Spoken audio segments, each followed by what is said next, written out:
कहते हैं कि जिंदगी में हमेशा दो लोगों से दूर रहें। पहला, जो आपके अंदर की उस कमियों को बताए जो आपके अंदर है ही नहीं, और दूसरा जो आपके अंदर की उस खूबियों को बताए जो आपके अंदर है ही नहीं। हेलो फ्रेंड्स, मैं हूँ आपकी दोस्त सविता एंड स्वागत करती हूँ आप सभी का मेरे यूट्यूब चैनल पे। आज मैं एक स्टोरी लेके आई हूँ और ये स्टोरी एक राजा की स्टोरी है। एक बार एक राजा इस बात से काफ़ी परेशान रहते हैं कि हमारे देश का, हमारे राज्य का नेक्स्ट राजा कौन बनेगा, क्योंकि उस राजा का अपना कोई संतान नहीं था। राजा साहब कुछ ज्ञानी पुरुष को उस महल में बुलाए और उन्होंने कहा कि आप कुछ नॉलेज दें, कुछ बताएं, कुछ सजेशन दें कि मैं किसे राजा घोषित करूं। राजा साहब की एज हो चुकी थी, तो उन्होंने उन्हें सजेशन दिया कि आप एक बच्चे को अडॉप्ट कर लो, आपका बेटा भी हो जाएगा और वो इस राज्य का राजा भी बन जाएगा। कुछ जो ज्ञानी पुरुष थे उन्होंने सजेस्ट किया कि आपके दरबार में बहुत सारे ज्ञानी मंत्रीगण हैं, इन मंत्रीगण में से किसी एक को आप राजा घोषित कर दो जो आपके अनुसार बेस्ट हो। राजा साहब को ये बातें उतनी जची नहीं। उन्होंने कहा कि मैं इंटरव्यू लेना चाहता हूँ, मैं पूरे राज्य के लोगों का इंटरव्यू लेना चाहता हूँ और मैं जानना चाहता हूँ कि कौन बेस्ट हो सकता है और मैं उसे सेलेक्ट करूँगा और उसे राजा बनाऊँगा।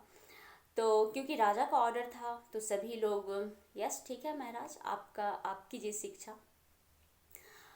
तो कुछ मंत्री ने उन्हें सजेस्ट किया कि आप एक एज लिमिटेशन कर दो जिससे भीड़ कम होगी, हर तरह के लोग नहीं पहुंचेंगे। लेकिन राजा साहब ने कहा कि नहीं, मैं फ्री हूँ, मैं इंटरव्यू 1 बाय 1 लूँगा और सभी से लूँगा, कोई भी आ सकता है इंटरव्यू देने के लिए। तो ये बातें पूरे राज्य में फैल गई और उस राज्य में एक किसान का बेटा रहता था, एक किसान रहता था।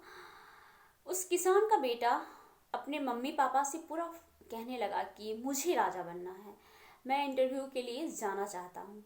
अब किसान का बेटा राजा बनना चाहता है तो उनके मम्मी पापा उन्हें मना करने लगे कि नहीं बेटा, हम गरीब किसान हैं, तुम राजा बनने की सपना मत देखो, हम किसान ही ठीक हैं, तुम्हारा सिलेक्शन नहीं हो पाएगा, मत सपना देखो। बट वो जिद करने लगा कि नहीं पिताजी, मैं इंटरव्यू के लिए जाना चाहता हूँ।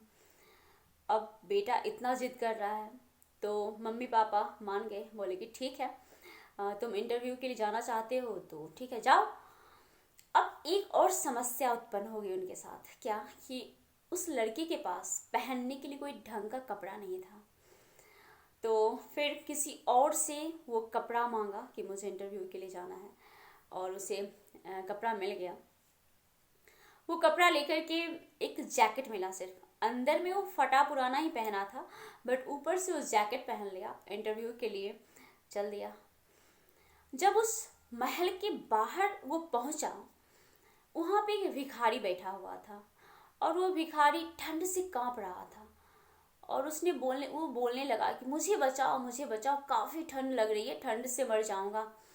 अब ये लड़का जो था वो सोचने लगा कि मेरे पास तो अपना खुद जैकेट नहीं है, ये तो मैं किसी से मांग के लाया हूँ, अगर मैं इसे दे देता हूँ तो मैं उसे रिटर्न क्या करूँगा, मेरे पास उतने पैसे भी नहीं हैं, दूसरा पता नहीं मैं राजा बनूंगा या नहीं बनूंगा।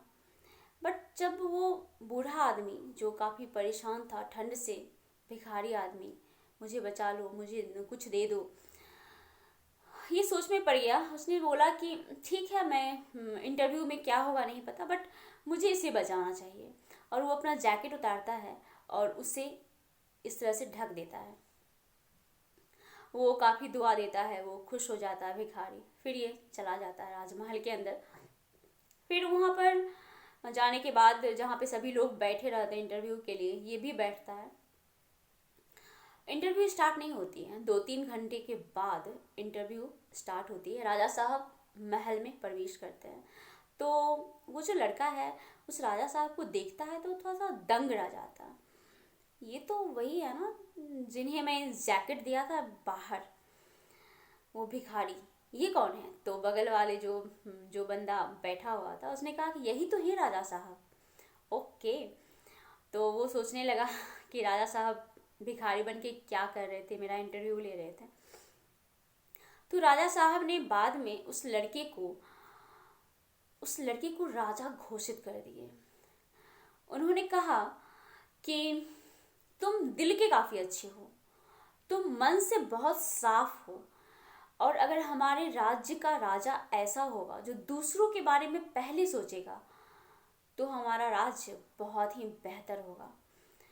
इसलिए तुम इस राज्य के राजा हो, क्योंकि तुमने उस वक्त बिल्कुल भी नहीं सोचा, और जिस तरह के कपड़े तुम पहने हुए हो इस बात से अंदाजा लग रहा है कि ये जैकेट तुम्हारा नहीं है, ये जैकेट तुमने शायद किसी और से मांग के पहनी हो, लेकिन इसकी परवाह करते नहीं किया और मुझे वो जैकेट दे दिया तुमने। तो मैं बहुत प्रसन्न हूँ और मैं बहुत खुश हूँ इस बात के लिए कि इस राज्य का जो नेक्स्ट राजा है वो दिल का इतना अच्छा है, वो दूसरों की भलाई के लिए सबसे पहले काम करेगा और वो राजा बन जाता। फ्रेंड्स, स्टोरी यहीं ख़त्म होती है और ये स्टोरी हमें सिखाती है कि जब जब आप कभी कभी देखते होंगे कि हमारा काम जो है वो 99% कंप्लीट हो जाता है और 1% जब काम बचता है ना तो वो हो नहीं पाता है, किसी न किसी बाधा में फंस कर हम रुक जाते हैं।